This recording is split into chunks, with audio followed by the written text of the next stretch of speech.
Okay, so lagyan na natin siya ng garnish. Ayan, para mas maganda tignan yung ating niluluto. Ayan. Yung nilagay ko guys is, this is just spring onion. Wow, spring onion talaga. Sibuyas dahon. Ayan, so diba ang yummy ng ating luto ngayon. Ayan, ang ating buttered garlic shrimp with sweet corn. Ayan.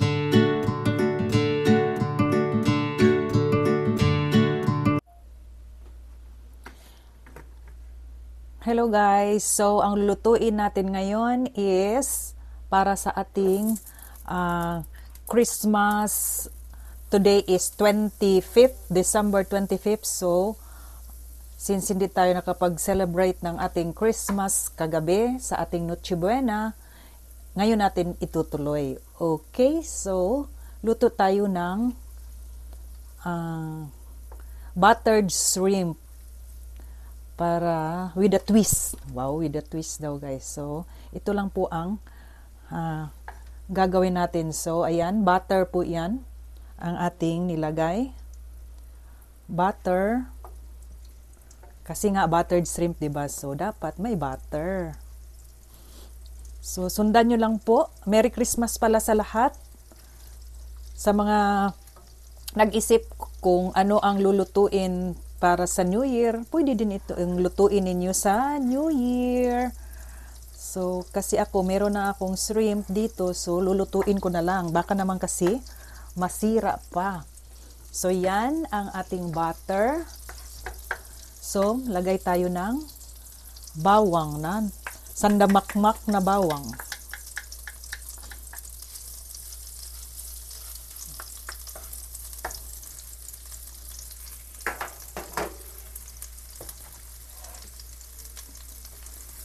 So,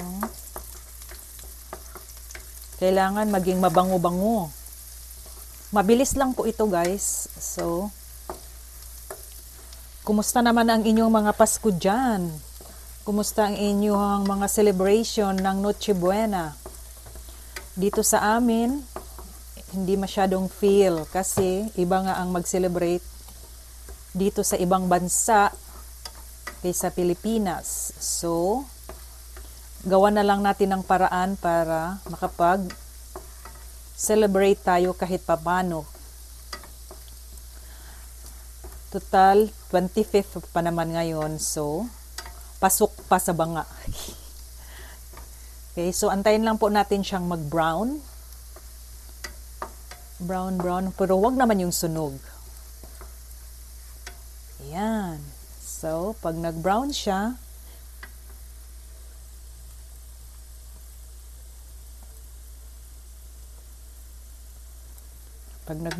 ayan. So, lagay natin ang ating shrimp.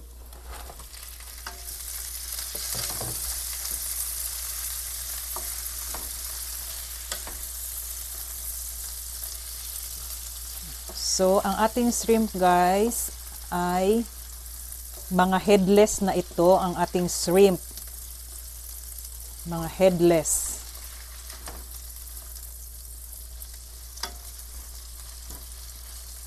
So, antayin natin na mag-yellow silang lahat.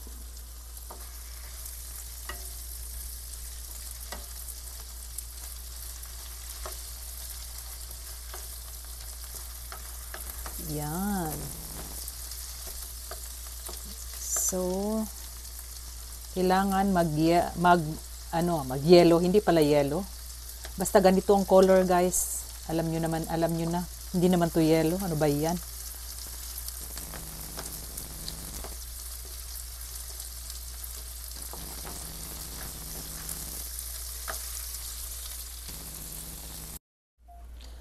So ngayon,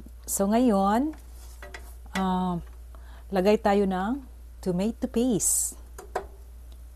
So, tomato paste, mga 2 tablespoon na tomato paste. Yan, 2 tablespoon na tomato paste. So, kakaiba yung tomato paste nila dito guys, no? Kasi parang naka-sachet. Ayan. 2 tablespoon.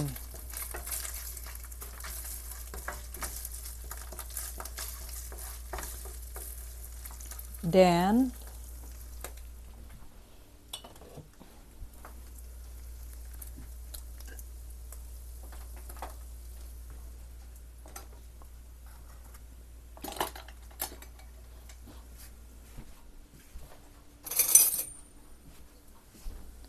so, lagay tayo ng oyster sauce. So, ang oyster sauce natin, mga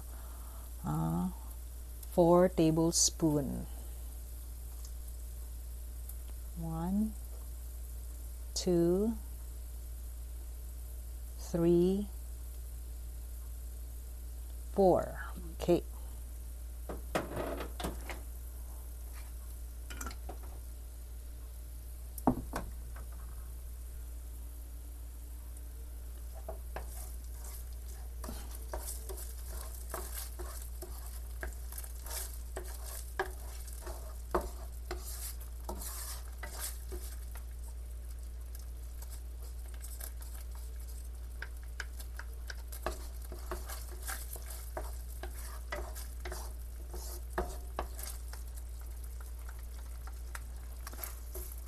Yan ang ating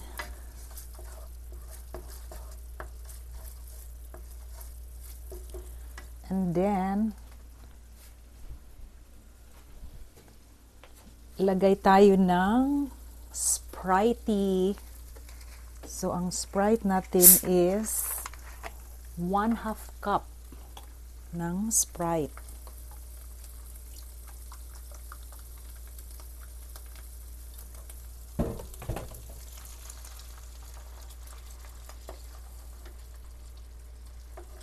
Okay.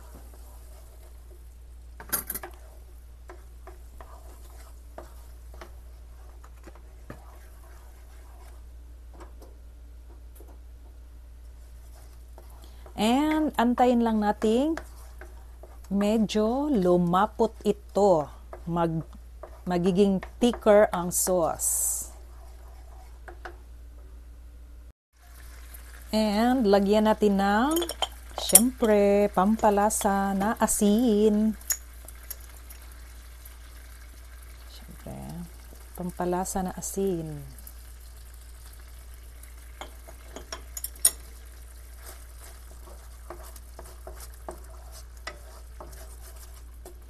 And of course, black pepper. So, i-estimate nyo na lang guys ang black pepper tsaka yung asin kasi make sure na wag masyadong maalat. So this is according to taste, according to your taste. Wow, ganun. So ganyan siya. Now ibalik na natin ang ating shrimp. So, di ba? Mabilis lang siya, guys.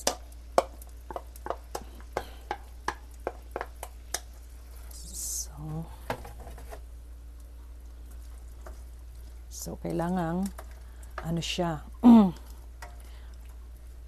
mag-subside yung ating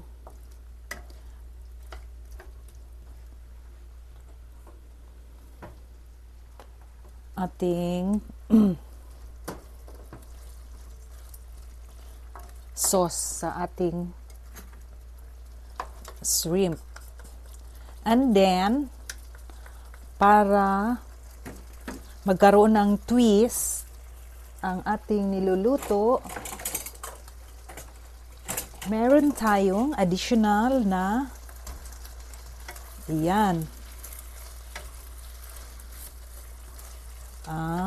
nilagang sweet corn. O, diba? Para pag kinain natin, pwede natin tayong kumain ng sweet corn kasama ang pwede nang walang rice.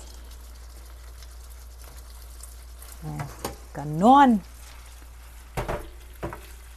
So, di ba ang bilis? So, antayin lang nating ma-coat lahat ng ating sauce ang ating niluluto.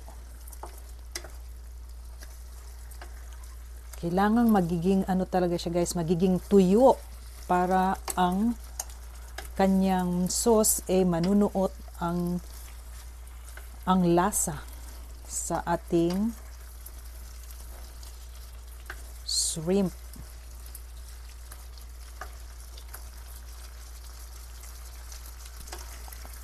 Pwede niyong tikman guys, kung medyo matabang siya, pwede niyong dagdagan ng asin. So, ang sikreto, tikman-tikman nyo na lang para makuha ninyo ang tamang lasa. So, kasi ito ang maganda sa magluluto ng ganito, hindi yung baking kasi pwede kang magdagdag.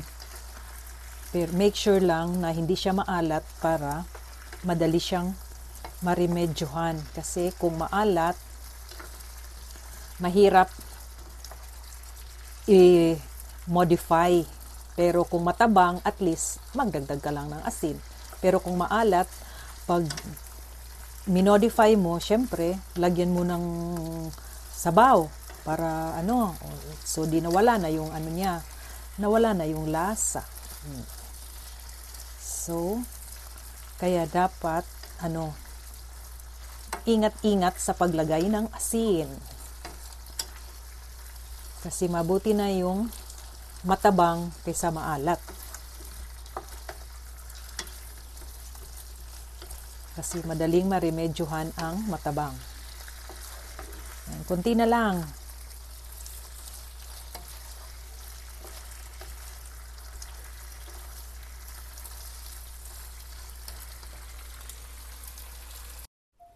Guys, so luto na po yung ating buttered shrimp at wala na po siyang ayan, tuyong-tuyo na po. Ayan, tuyong-tuyo na po yung ating sauce. Okay, so lipat natin siya sa ating lalagyan. Okay, so lagyan na natin siya ng garnish. Ayan, para mas maganda tignan yung ating niluluto. Ayan. Yung nilagay ko guys is, this is just spring onion. Wow, spring onion talaga. Sibuyas dahon. Ayan, so diba ang yummy ng ating luto ngayon. Ayan, ang ating buttered garlic shrimp with sweet corn. Ayan, so pwede nyo lutuin sa New Year kung hindi nyo pa nasubukan ito. So, masarap din ito pang handa sa kahit anong okasyon. And again, salamat po sa mga nanood at magla-like at manonood ng video kong ito. This is Kakay Sato sa Kaisiyahan. And don't forget to like, subscribe my channel. Like, share, and subscribe my channel. Kakay Sato po. Okay, thank you so much everyone.